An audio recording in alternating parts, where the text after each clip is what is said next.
So you spoke a bit about how you do and how important it is for all of us to do some self-care. And of course, you have access to these incredible devices yourself, but what other self-care practices are you utilizing? Because I know, like me, you travel so frequently. And give us the inside scoop on how you're managing recovery and self-care. So I used to rely on Flowpresso to get me to recover and survive through the very busy world that I have. Like every week I was in, because it was my reset. It kept my nervous system stable. I was able to do the incredible work that I have. But I realised I would become reliant on it. And so now it's every other week. Definitely when I fly, I find it's a game changer to get. I just don't suffer jet lag at all now. So I always do it on the day that I arrive in, if I can, or a day after. That's I would say my protocol. I have the most incredible massage therapist. I see her once a month just to make sure that my structure and function is working well, so I'm not, impeding on my lymphatic flow. I have all sorts of little tech things at home. I even have a vibration plate that I love to get on, and I walk. I love walking. I'm very much a garden person as opposed to a gym person, so I have a very big garden, and so I spend a lot of time digging and cleaning and, cultivating. Like my one lovely thing in New Zealand is we can grow our vegetables in our backyard or in the yard, you call it. And so I spend a lot of time in the dirt because that's earthing, grounding to me. It's very, very, very important. I mean, obviously I'm using my orb and my vibe, and I have a lot change with breath.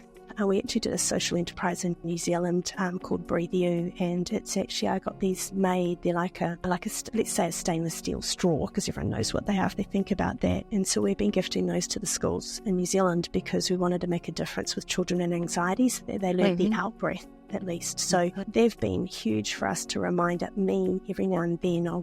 I can feel my breath change, so it's so important. All my life, as a younger person, it's kind of funny now, the hot and cold thing that we see that's such big now, the plunge pools and stuff, the ice pools, is that when I was growing up, that's what we did more or less every day in Dunedin. We were in a very cold place in the bottom of New Zealand, and we had a swimming pool, very much unusual in those days, but it was called a para pool. And we had a spa pool because my dad did all this sort of thing, installation. So as children, we would run from the pool and then up to the spa pool and then run back down to the pool, and it'd be freezing. There'd be ice outside, everything. That was our normal. Now, I have to admit, if I'm really honest, don't like getting into the cold plunge because I've just gone.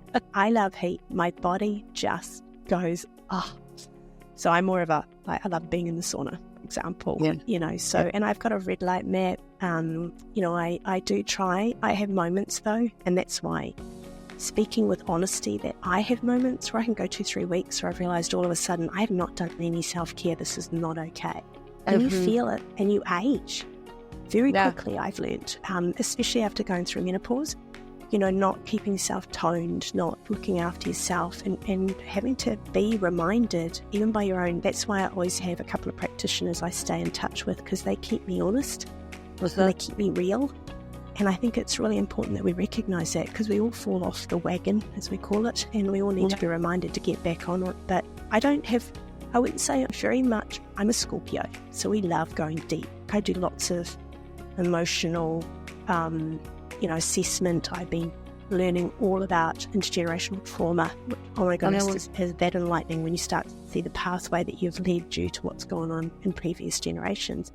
So I do a lot of that work as well. I'm very much about mind, body, spirit, and whānau, which in New Zealand means family, aligning myself with the right people, having my close friends, family. It's not always biological that I'm talking about. I'm talking about that you're around the right people that build you up instead of pull you down. And all of those are my self-care.